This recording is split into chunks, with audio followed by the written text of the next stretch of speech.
Fear. Oh, that dreaded four-letter word, fear. And more specifically, a fear of what? Is it a fear of failure? Is it a fear of success? Is it a fear of things going wrong? Is it a fear of objection? Is it a fear of a lack of approval? Is it a fear of rejection? How many of us are driven, imprisoned by fear, imprisoned in a cell of procrastination, imprisoned in a cell of playing small in life, imprisoned in a cell of inaction? Uh, so we are immovable to the extent that we are stationary, all due to that little four-letter word friend, fear. So let's take a look into that. Now, our fears are real. First of all, in other words, uh, what fear is? Fear is the anticipation of pain. And so when we talk about fear being the anticipation of pain, that is to say, I have a fear that something may or may not happen in the future. Now, how often have you anticipated that? That, oh, if I did this thing, then maybe the outcome will happen. If I ask that person out on a date, he or she might reject me. If I asked for the sale, I might not get the sale. If I told a joke, they might not laugh at me. If I played a bigger game, they might ridicule me. If I did this, this might happen. If I did that, that might happen. So first of all, that fear of the outcome is not real. At least it's not real yet. It's all made up in your head. It's all in your imagination. However, while the outcome is not real, the fact that you have that fear, the experience of fear, it's a real thing right now. Which is to say that if we want to have a different outcome, if you want, whether it's about having a bigger business, having more sales, making more money, being more productive, being happier in your relationships, we need to actually address that fear. The biggest problem, the biggest mistake that most people, and likely you'll be making, is that you try to fight fear. You try to wrestle with it, or you try to hide from it, or you wait for it to go away. And none of these work. How do we know? How do we know that none of these work? Well, you still possess those fears, don't you? They haven't gone away. You haven't beaten them to death. They still have a hold on you. And worst of all, they have a hold on you across different aspects, different dimensions in your life. So let's take a look at this. I'm going to have you do something that sounds pretty contrarian, if you like, right? Because everyone's always waiting for the fear to go away, or they want to wrestle and fight it and beat it. I'm going to suggest quite the opposite. I'm going to suggest that you make friends with your fear. Yeah, that's right. You heard me right. Make friends with your fear, because fear isn't going anywhere. And each time after you beat it away, it'll come back again. It'll rear itself again. So fear is actually very informative. In other words, fear gives us a great deal of insight into what's important to you and what is it that you value. So that's why we want to make fear our friends. I'm going to be taking you through a process as we go through this. And it'll be great if you, right now, as you're watching this or listening to this, to bring forth a particular fear that you have. And let's have that be very specific to a particular dimension or area in your life, right? It could be fear when it comes to having a conversation with somebody because you're not sure how the conversation is going to pan out. It could be fear in terms of pursuing a bigger goal in a particular area in your life because you're afraid that what if you don't make it? What if you fail in it? Or particular dimension, it would be very helpful for you to bring forth that fear so that we can actually make friends with it. So the first step here, the problem why a lot of people struggle with fear is they do not know what they're afraid of. It's very common for people to go, oh, but I've got fear of failure. I got fear of failure. Yeah, okay, I get that. I hear you say that. But what does failure mean? What does failure look like to you? We need to move beyond the headlines of I got fear of failure. I got fear of success. Yeah, but what does that mean to you? So step number one here is we want to get clear exactly what is it that you fear. So for example, I'm going to use the example of jumping on an aeroplane, right? Skydiving. Now let me ask you, would you Have you ever skydived before? And if you haven't, would you like to do it at some point in your life? Or even if you've done it before, would you like to do it again? And oftentimes when I ask this question in a group of people in a live program, usually I see a majority of hands going up. And yet, when I ask people, I say, okay, how do you feel about jumping aeroplane?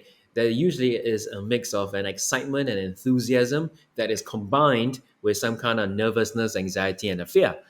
To which I'll ask, so what are you afraid of? And most people go like, oh, I'm afraid of heights. Okay, I get that when you say you're afraid of heights, but what is it about heights that you're afraid of? Height is just a concept. Height is almost a physical, a physics term, right? Okay, there's this thing called height. It's like gravity. But what is it about height that you fear? And then you go, well, I'm afraid of falling from height. Okay, now let's go another step further. What is it about falling from height that you're afraid of? Again, just falling is just the action or the activity. But what is it that you fear about falling from a great height? Now, whenever I coach and I ask along those lines, we'll get to somewhere along the lines of, well, I'm afraid that if I jump on an aeroplane and if my parachute doesn't open or if an accident takes place, what's going to happen is I'm going to die.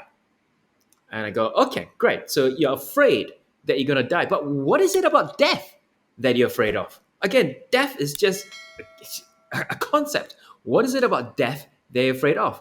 And then now we go further, and the person might say something like, "Oh, I'm afraid that if I die, and no one's there to take care of my young children, or to take care of my aging parents, and then they're gonna have to fend for themselves, and I don't think they're capable of that, and so on and so forth." So, in other words, it is the outcome, a potential outcome that we're afraid of. What is the outcome? The potential outcome that no one's going to be there with my children. I have no idea what they're going to grow up to become, and no one's there to take care of them. Likewise, if they say, well, maybe it's not so much death I'm afraid of. If I jump out of an aeroplane at great height, I might get into an accident and worse, maybe not die, and then I'm paralyzed from the neck down. Okay, great. What are you afraid about that? Well, I'm afraid then I wouldn't be able to do the things that I love doing. I'm afraid that I wouldn't be independent in my lifestyle. You see where we're going to here? So, in other words, there's an activity that we want to engage in, which is skydiving. But it is not the activity that we're afraid of. We're actually afraid of that particular outcome. What is the outcome? Is it the outcome that from skydiving, potentially I might die or not die, and then my life or the life of my loved ones are going to change? So that's where we want to get to, step number one. So the first thing I want you to do is to first understand, to dig deeper, what is it you're afraid of? Get past the activity and get to that particular outcome. Okay, that's number one.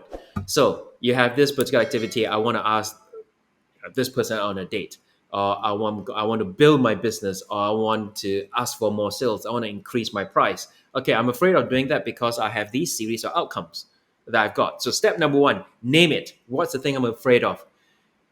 And you might have a list of those outcomes that you fear. That's step number one. So what we're doing here is asking the question, what is it? What is it? What is it? What is it that I'm afraid of? Then step number two, where do we go? Is we take a look at each of those outcomes, and then we ask ourselves, how could I fend it off? In other words, how can I prevent it from happening? So if I have a particular outcome that says that if I increase my prices, the outcome I'm afraid of is that people won't find value and then they won't buy. So step two, now I'm asking the question, how could I prevent it? How can I make sure that even after I raise my price, people will see value, people will still buy? Now I've got a whole bunch of actions that I could possibly take. Number one is maybe tighten up on my sales process, perhaps. Number two, maybe what I need to do is to learn how to communicate in a way that communicates my value. Or maybe I might give the person a taste of what it's like working with me. All right. So let me give you another example. Let's come back to the skydiving. I'm afraid that if I jumped out of an aeroplane, I might get into an accident and then I might die. Okay, great. So how could I prevent that? how could I prevent an accident from taking place? Maybe I need to check my parachute. Maybe I need to do a brief with the other people whom I'm jumping with to make sure that we all know what we're doing and we don't get into accidents. Maybe I need to understand the weather forecast and what the winds are so that I can fly my parachute without getting into an accident. So, what this second thing does, when you ask yourself, how could I prevent it? How could I fend it off? Puts the power back in your hands. In other words, I'm not imprisoned by fear anymore. Fear doesn't run me, but I have agency. In other words, I have an ability to act to ensure that I might still have that fear, whom I'm very friendly with, by the way, but it's okay. I can still be in activity. I can still be in action. And I have this whole list of things that I could actually do within my control, within my ability to prevent those negative outcomes from happening. That's the second stage. The third stage now is, well, how can I fix it? That's the question there. In other words, what if everything that I did in the second stage didn't work and that I had that particular outcome? So, in other words, the worst case scenario still happens. Now, how do I mitigate against that? How do I recover from it? How do I bring myself up from it?